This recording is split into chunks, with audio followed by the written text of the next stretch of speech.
शंकराचार्य कौन होगा ये तय करना मुख्यमंत्री का काम नहीं है। उन्होंने क्या सोचा, लेकिन देखिए आप बताओ, जिसका अपमान हुआ क्या उससे माफ़ी मांगी गई? क्या जिस बटुक का अपमान हुआ उससे माफ़ी मांगी गई? क्या सरकार ने आधिकारिक तौर पर कोई माफ़ी मांगी? क्या उप मुख्यमंत्री ने जाकर के शंकराचार्य? समाजवादी पार्टी के विधायक अमिताभ बाजपेयी जी हमारे साथ हैं। शंकराचार्य का अपमान हुआ, फिर उसके बाद ब्रजेश पाठक ने 100 बटुकों को बुलाया, उनकी पूजा करी, उनका सम्मान करा। कैसे देखते हैं? नहीं, हम इस सरकार में किसका अपमान नहीं हुआ है? ऐसा कौन है जो लाठियों से पीटा नहीं गया है? ऐसा कौन है इसके ऊपर बुलडोजर नहीं चलाया गया है?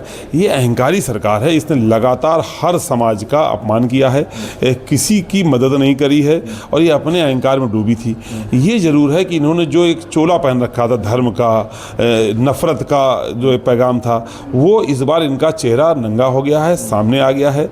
हमारे विधायक साथियों ने भी ऊब करके, परेशान होकर कि उनको सामने परेशानी थी, 9 साल सरकार में है, जनता काम करा नहीं पा रहे, अपना सम्मान बचा नहीं पा रहे, तो उन्होंने एक मीटिंग कर ली। उस मीटिंग का रिएक्शन हमने आपने देखा। फिर आपने इनका असली चेहरा जो धर्म के नाम पर सरकार में है, उनका धर्म के प्रति क्या अनुराग है, ये हमने कुंभ में भी देखा था और माघ मेले में भी देख लिया। यूजीसी में भी लोग कहीं ना कहीं आहत हुए।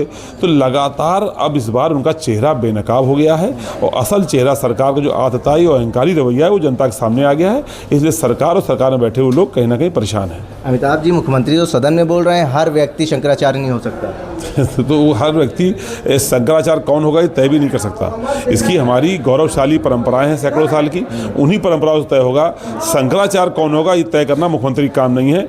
अभी तो मुख्यमंत्री खुद साबित करना पड़ेगा कि वो मठ के मठाधीश कैसे हैं। भाई वो मठ के मठाधीश किस डिग्री से लेकर के हुए हैं, अपनी डिग्री साबित करें। शंकराचार्य कैसे बने हैं ये तय करना मुख्यमंत्री के स्तर का काम नहीं है। अमिताभ जी, ये बताइए, आपको लगता है कि भारतीय जनता पार्टी में 2 फूट पड़ गई हैं?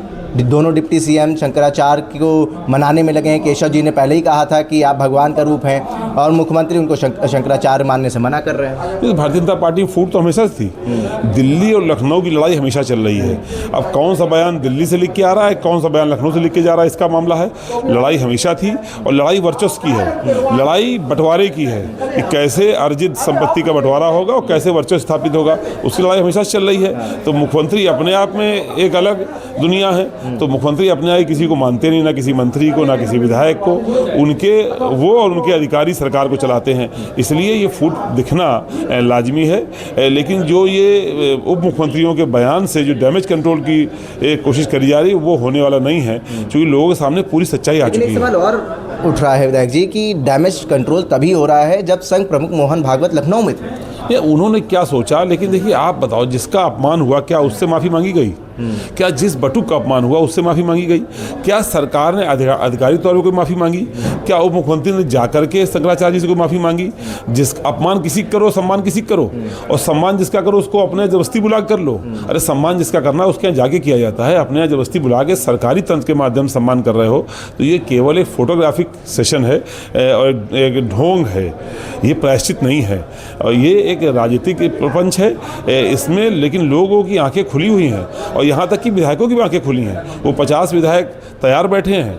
तो इस बार माहौल दूसरा है और ये सरकार अपने ही बनाए हुए जाल में फंस चुकी है। आप कह रहे डबल इंजन की लड़ाई है, लखनऊ दिल्ली की लड़ाई है, लेकिन मोहन भागवत जब लखनऊ में थे उन्होंने कहा कि देखिए आरएसएस कोई बीजेपी का रिमोट कंट्रोल नहीं है। अब वो आरएसएस क्या है? आरएसएस और बीजेपी में भी कुछ मतभेद है। अब आरएसएस और बीजेपी के बारे में कोई नहीं जानता। ये उनके अंदर के लड़ाई है कि दोस्ती, हम लोग टिप्पणी नहीं करना चाहते। हम लोग जो क्षेत्र से आते हैं, हम जो अपने ज़िले से आते हैं, तो हम ये जानते हैं कि सच्चाई ज़मीन बदल चुकी है। लोगों के अंदर भयंकर आक्रोश है, गुस्सा है। लोग लगातार लाइनों में लगे रहे अलग अलग बहानों से। जब से सरकार आई है किसी न किसी माध्यम से लाइन में लगा देती है। नोटबंदी से शुरू होकर कहानी SIR तक गई है। अब लोगों को समझ में आ रहा है 10 साल में पाया क्या, केवल लाइनें। तो अब वो लोग आज सरकार को जवाब देने का मन बनाए हुए हैं।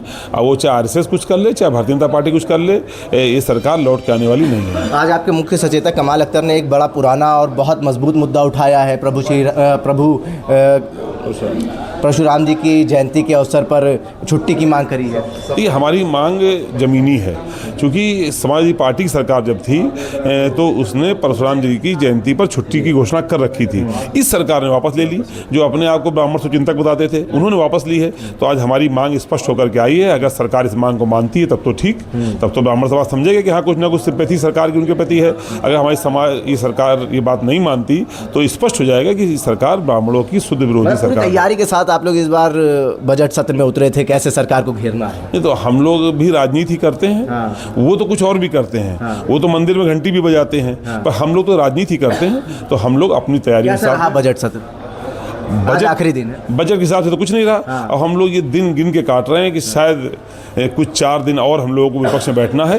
इस 4 बार के बाद हम लोग उस दरवाजे से एंट्री करनी है और सत्ता की तरफ बैठना है। ओम प्रकाश राजभर ब्राह्मणों को अपने तरफ लाने का एक बड़ा प्लान बना रहे हैं, आजमगढ़ में बड़ा सम्मेलन कर रहे हैं ब्राह्मणों का। अब इससे बुरे दिन ब्राह्मणों के आ सकते थे कि इनके जैसे लोग भी ब्राह्मणों का सम्मेलन करेंगे, तो हो गई छुट्टी ब्राह्मणों की। क्या दिख रहा है, ब्राह्मण और सौ समाज किधर जा रहा है सत्ता इसमें? कम से कम समझदार तो है ही। हाँ। क्या ब्राह्मण की बुद्धिजीविता पे कोई सवाल हो सकता है क्या? अब अगर राजभर जी ब्राह्मणों का सम्मेलन करेंगे तो फिर ब्राह्मण राजनीति कर चुके फिर। बहुत शुक्रिया बात करने के लिए।